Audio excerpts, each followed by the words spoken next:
Today I'll be ranking Rolex models. In this tier list, there are Rolex models that are currently available at Rolex, with I think 2 or 3 that have been discontinued already. Before I get into the tier list, I'm going to go through each category. At the top we have GOAT tier. Now if you don't know what GOAT stands for, it means greatest of all time. Then we've got class, then decent, then meh, then finally discontinue, which may or may not feature some of the Rolex models that have already been discontinued. Without further ado, let's get into it by kicking off with the 1908. Now, visually, the 1908 is a beautiful, stunning watch. There's no disputing that. There is a problem with the 1908. Now, I watched a Nico Leonard video. I think in the video, he was actually doing a tier list of models that were released from this year's Watches and Wonders event. And of course, the 1908 came up, and he was saying that he went to 4 authorized dealers who claimed that they had no orders in for the 1908. So the model that was claimed as the winner of the Watches and Wonders event for Rolex isn't receiving any orders. Now, I'm not too surprised by that, but even still, it's going into class. I mean, it's a very, very nice watch, and for that reason, yeah, it's in class. Moving on to the Air King. Straight into meh. I think the Air King has become forgotten. We have an Air King in stock, reference 116900, which I prefer to the newer generation of the Air King, the 126900. The main difference is the movement. I mean, there's not much separating it. It's not a highly complicated watch. It's literally just to do with the power reserve. Also on the dial, the 5 looks different. So on the 116900, it's simply just 1 digit 5. On the 126900, it says 05 on the dial. And that is, I'm guessing, just to be in symmetry with all of the other numbers being 2 digits on the dial. Even if we go back to earlier generations and go into vintage Air Kings, I actually prefer them over the current Air King 2. So for that reason, the Air King's in meh. I mean, there's nothing special about it anyway in comparison to a lot of the other models in this list. So yeah, meh. The next watch we have is the Datejust. That can go straight into class. I don't think I need to say much about the Datejust. With many bezel, bracelet, dial configurations, I think it's a really cool watch, especially for the price as well. A very, very classy entry-level watch. Overall, it is a class watch. You know, it's more than decent and meh. Up next, we have the Day. Now, this is a tough one because I feel like it should be in GOAT tier, but I'm gonna stick it in the higher end of class. There have been some amazing day dates, but I just don't think it's GOAT tier. It's definitely a class watch, 100%. Now we move on to a GOAT watch. We have the Daytona. This is definitely in GOAT tier. For me, the greatest Rolex model, and especially right now, I'd say it's the most in demand. You can't go into Rolex AD and get any of these models straight away like that, but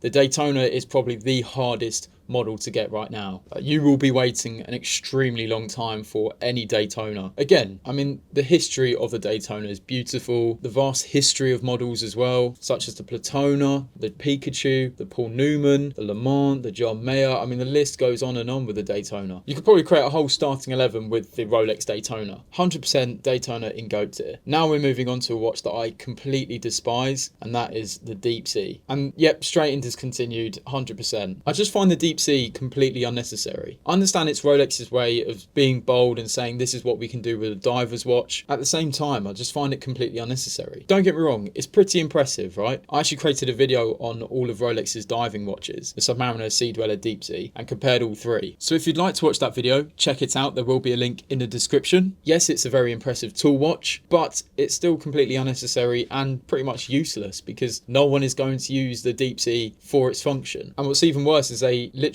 introduced a yellow gold version of this watch at this year's Watches and Wonders event with the blue ceramic bezel, blue dial, and that must be so heavy to wear on your wrist. Up next we've got the Explorer, and I mean, it's got great history, being given to Sir Edmund Hillary when he was climbing Mount Everest, which put the Explorer on the map because it was a huge success, but still goes in meh. Good history though. Now we're moving on to the Explorer 2, which is a close one again. It's kind of meh or decent. Yeah, I'm gonna put it in decent because it is better than the Explorer. The Explorer 2, reference 226570, comes with the option of a white dial or black dial. We actually have the white dial in stock, which is my personal preference over the black dial. The problem with the Explorer 2 is the same as the Air King. I kind of prefer the previous generations of the model, but I think it's a pretty cool watch. Definitely an improvement from the Explorer. The ability to read 2 time zones as well is pretty cool. Something that I think they could have maybe added to the Air King, considering it's a watch for pilots. I'm somehow making this a video to just hate on the Air King, just so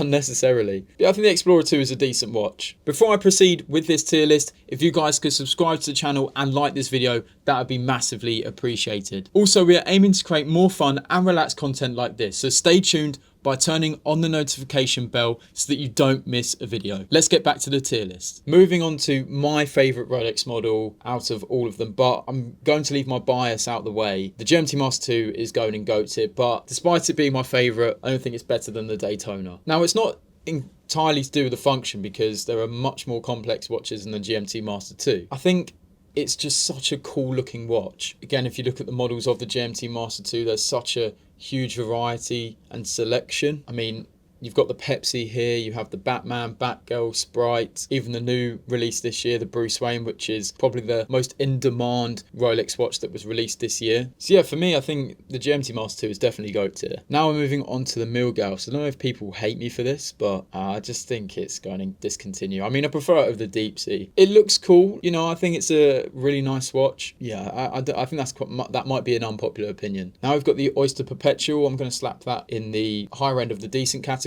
Personally, I'd love to see Rolex be more creative, and I think they can do this using the Oyster Perpetual, whether that's a 28, 31, 34, 36, 41mm case size Oyster Perpetual. It was actually a prediction of mine for this year's Watches and Wonders event. It was more of a want than a prediction. I incredibly like the bubble celebration dial, and I think the Oyster Perpetual is the best watch to do it on because it's not as risky. Now we're moving on to the Sea Dweller. Again, this is a tough one because it's sort of decent or meh. Let's stick it in decent because I think it is quite a decent watch. I really like the colour of the Sea Dweller font. It's red, kind of referring to the older Submariner models. But again, it's just a pretty pointless and useless watch because you can't really wear it every day. Moving on to the Sky Dweller now. I'm going to put that in the class category, above the date just, but below the day date. Sky Dweller is the most complex Rolex model, features an annual calendar so that you're able to tell the month. My most recent video is on the Sky Dweller where I talk about the beauty of the Sky Dweller. So if you'd like to check that video out, there will also be a link in the description for that video. The Sky Dweller is pure class. It deserves to be in that category. Moving on to the Submariner. Now, I don't want to put it in GOAT tier, but I think I have to. See, I'm going to put it in GOAT tier. Again, this isn't me hating all diving watches, but they are pretty useless. But the Submariner holds some beautiful history. Of course, there have been some beautiful Submariner models too, like the Bluesy, Smurf, Hulk, Kermit. We could be here for a long time talking about all of the models like the GMT Master 2 and Daytona. So they're just to name a few. I think the Daytona, GMT Master 2 and Submariner being in the GOAT tier is fair. They hold such an iconic status in the history of Rolex. Now moving on to the Yacht Master 2, and I kind of feel bad for the Yacht Master 2 because although yes, it's not the most aesthetically pleasing watch to look at, it's actually a very complicated watch. Although I'm still going to stick it in discontinue, I'm going to put it at the high end of the discontinue category because I actually think it's a really cool watch. The movement is a regatta time function, basically a 10-minute chronograph for boat racing. But the problem is the design. Despite its very unique aesthetic, I think many people will opt not to wear